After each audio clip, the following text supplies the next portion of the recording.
Hi, my name is Lorraine. Hi, I'm Kathy. Hi, my name's Ross, and you are listening to And you're listening to Tameside Tameside Voices. Voices. Download this podcast for free.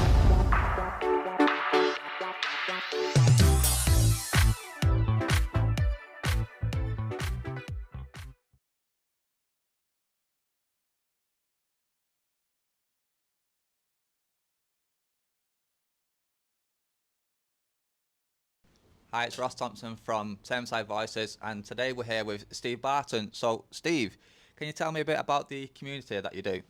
I run a food bank, and the actual food bank idea was, it's a long story really. It's friends of mine used to go to schools getting pink tickets, and they used to go to food banks. So there's sometimes when you go there, you're not made to feel uncomfortable, but you're like obviously question. You know, you've been here, you've been there, and when you're getting the pink tickets, obviously teachers and people, it's just human nature. You know, like you can be seen again, can't you know, and then seen again, come again, because everyone's struggling.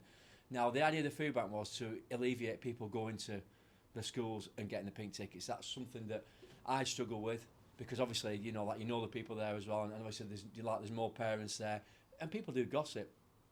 It's true. I mean everyone does. So then I got the container. I got the container from Manchester Log Cabins.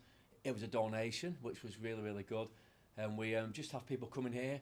If they want to donate, they can do, but you know all the municipalities are free. And the majority of stuff is always free anyway, and we're like, obviously we're giving it away, but we do deliver as well. But we have delivered to Blackburn, we've delivered to everywhere, and we're open 7 days a week, and we give at least 28 items. But the reason I started doing this work because on my gardening rounds, I looked in obviously houses, not looking as in, but you know when I'm in there having a cup of tea, and I just noticed there was like no carpets down, no fridges, like no washers, and the milk was in the like fridge, you know, in water and that, and obviously. And you know the kids, you know, like they were struggling, like there's no crisp and pot. When I brought some like you know like chocolate and that, they was like excited and that.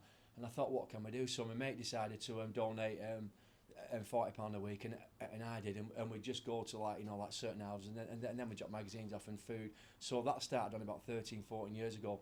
But the main aspect of it was when I was at university. There was a girl under a bridge, and I asked why she slept under a bridge.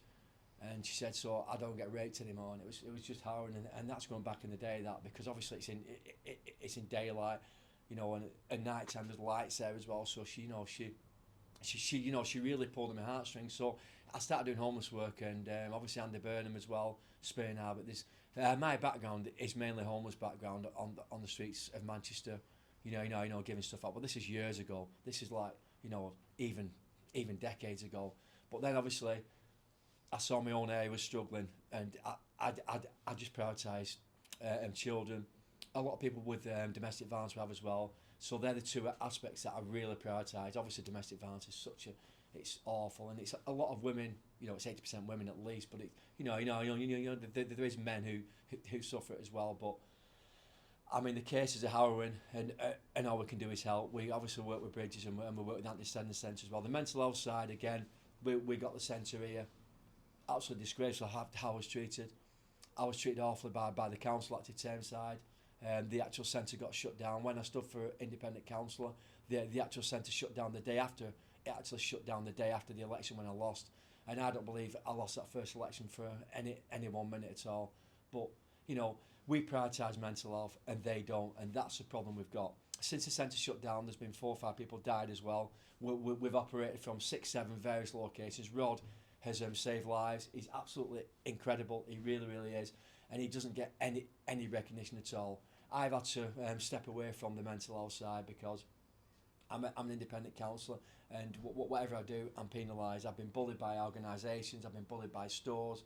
You know, I've been bullied by everybody really. Local councillors, Tories. You know, Labour. But I'm still here, still standing in it, and I'll still fight them because I want to help the community. Some councillors are fantastic. You know, and they really, really are, and they work with me as well. But you know, a lot of them don't. There's probably about 10 councillors that would do not, support the community enough, and it is time in May for change. It really, really is. People have just sat there on the money, I mean, I do about 30 hours a week, you know, in my counselling, if not more. I was on my laptop this morning. I was on late at night. I was doing phone calls. I was, you know, going around to people. I was just visiting people. It's a full-time job. I earned 14,000 last year. That's what I earned, £14,178. So it's not about the money, but all this fallacy. Councillors are on this, councillors are on that. I'm not. I'm independent. All the Labour councillors and the Tories as well, they can get on boards. They get on panels. The actual predecessor who I beat was on £59,000 a year, and I don't believe she earned anywhere near that enough. You know for what she did, but she was a decent councillor. She was. I saw her in the area, and she was, and it's a shame that I'm not working with her in a way. Yeah. You know, but the election turned nasty, and that became very nasty. I got took off the board of governors the actual day I won the election as well. My food bank's been moved twice as well. We got bullied off Tesco car park as well by an organisation who I don't want to mention because I do support them, and that was political. So you know, Tesco, every little helps. No, it doesn't. Not in any shape or form. They bullied me off there completely. Sorry about that. No, it's fine. So, what makes your food bank different than others? Because obviously there is quite a lot of food banks spread around, you know, the Tameside area. Yeah. So, what makes you different compared to other food banks? We're accessible 24 hours a day, not like 3 in the morning, but we're accessible anytime you want. So you can message me. I come down and open up, and I believe we give at least 27, 20 items away, and that's free. There is no stipulation. There's never been a stipulation of a charge. When we first started up, Jigsaw helped us and said you got to charge £3. So that was on the leaflet. That's years ago. We just don't charge, but we don't at all. If someone wants to donate, they can do, but you know, like more often than not, someone donated today, didn't they? They donated £5, so I've just bought some like juice with it. We know we've seen that, but it's very, very rare. We might get £5-10 a week. That's it.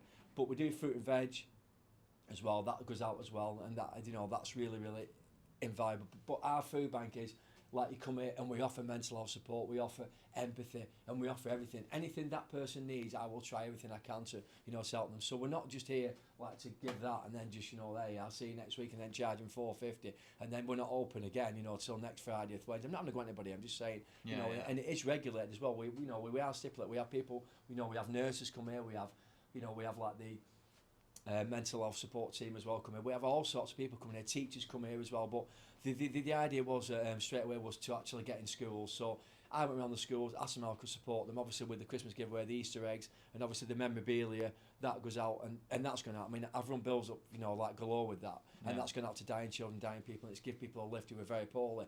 It might not sound much, but if you walk in there with some memorabilia and someone's really, really poor, it just gives them that little lift, you know, and they keep it, then put it on the wall. Hopefully they get better, touch wood, and then that's what it's about. But it's a various things we do, but we always prioritise mental health, and I don't believe Tameside has ever prioritised mental health.